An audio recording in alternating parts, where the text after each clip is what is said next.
mi nga xamante ni moo nekk ci comité bi nekkuloon comité bu facile au début parce que société civile mi ngi ci non alignés yi ñi ngi ci opposition mi ngi ci consommateur mi ngi ñëw et cetera mu nekk groupe bu compliqué au début man bi ñu ma joxee communication bi su ma mënoon bàyyi damay bàyyi ça je ne le cache pas mais au fil du temps gis naa ne ñoom Sénégal rek moo leen ñoroon on a eu à travailler pendant plus d'1 an et gisuñu ci benn xiiroo gisuñu ci benn ŋaayoo et on a travaillé professionnellement et tey opposition mënoon na am agenda politique am ne voilà yéen a ngi ciy dugg c'est 1000 milliards tel parti moo nekk au pouvoir da ci xëpp suuf mais wax dëgg yàlla man su may njëkk a remercier ñoom laay njëkk a remercier di remercier également en dehors de ça les militaires parce que général François Ndiaye dafa jël un ancien directeur des services des armées 2 anciens directeurs pour ñu koy conseiller en santé ak un ancien officier directeur adjoint teg ko fa jël un généralement du génie pour les ouvrages pour ñu mun li ñuy dugg muy légal jël un intendant militaire teg ci et cetera et cetera bi ñu ko jëlee nag ñun liggéey nañ et on a travaillé dans le bénévolat et nit ñi il faut ñuy def attention volontaire da nga koy jox pédium j'étais au service civique national bénévole doo ko jox dara noonu la affaire bi demee ñu gérer nag li nga xamante ni mooy fonds yi fan la jógee nan lañ ko doxalee effectivement fonds yi fi mu jógee mi ngi jógee ci partenaires techniques et financiers yi mooy ñan mooy ay banque mondiale mooy ñan mooy ñoom union européenne mooy ñan mooy ay banque africaine de développement extra muy ay 8 ñoom ñoo joxe lu toll ci 651 milliards 0,06 millions yoo xam joxe nañ ko Sénégal yi aussi mu leen ci remercier ndax Sénégal yi seen boppam bu ko demee ci net bi gis joxe nañ 19 milliards 958 millions de francs CFA état bi njëkk a yëkkati 102 milliards 25 yooyu yëpp mi ngi ci rapport bi ñun bi ñu nit ñi di wax dañu doon liggéey bi ñu paree def nañ suñu rapport amul dara lu ñuy nëbb rapport bi ku jël sama numéro ma jox la ko 77 333 0075 nga lii ba ñu ne nit ñi ñu ñëw lii rapport bi ñi nga xamante ni ñi ngi doon wax encore affaire ay kii lu ñu koy waxatee encore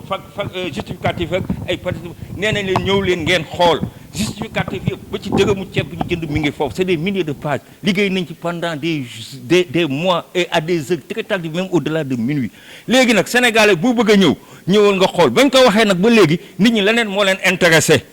taxaw nañ wax pëndal ceeb bi mais bu desee li ñu dul ñëw xool ñëw ñu bëri ñëw ñu xool télévision yii ma jàkkaarloo nii 7TV rek moo fa ñëw ak Africa 7 ba ñu ñëwee ubbil nañ leen wan nañ leen justificatif parce que bala ngay naan naam da nga fay nekk may woowaat encore sénégalais yi ñu revenir à de meilleurs sentiments ñu revenir à la discipline nous on a connu la guerre et on a été dans les missions d'opération de paix te xam nañ guerre ni mu jógee il faut qu'on arrête la culture de la violence te dëkk bi neexul ba neexul woog mu amatu fi kek sa amatu fi surtout amatu fi les gens sont devenus paranoïaques toute obédience confondue nag il faut que nit ñi arrêté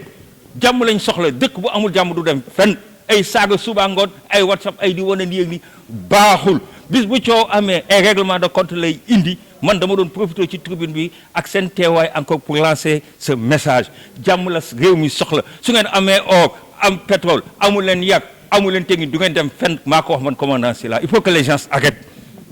nañ leen baalonte ak et mooy li Martin Luther King doon wax apprenons à vivre ensemble comme des frères sinon ñun ñëpp dañuy dee comme ay idiots vraiment moi c'est le message que j'avais à dire ku soxla rapport bi sama numéro WhatsApp mi ngi nii 333 0075 rapport bi 213 pages la am na ay annexes am na ay recommandations la dox bind nañ ko la doxul bind nañ ko la ñu war a corriger bind nañ ko te on a fait une communication de crise bi ñuy def nag dafa nekk communication de crise bu am solo ndax def nañ appel à la mémoire visuelle def nañ film en anglais petit court métrage en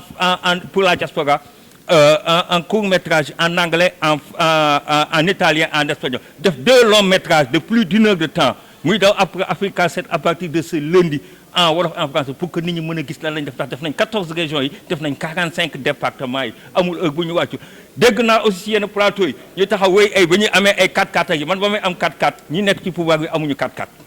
damay wax li am on est des hommes dignes qui ont donné leur sang pour la patrie joxuñu ñu ma dërëm awma benn budget de communication te wutuma ko Sénégal moo ñu ñoroon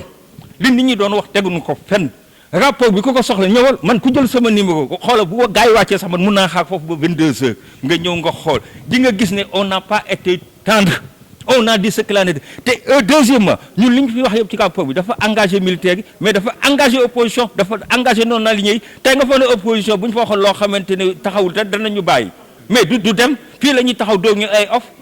donc nañ leen arrêté qu'on apprenne à se respecter maa ngi leen di gërëm maa ngi leen di sant. point faible yi ngeen wax am na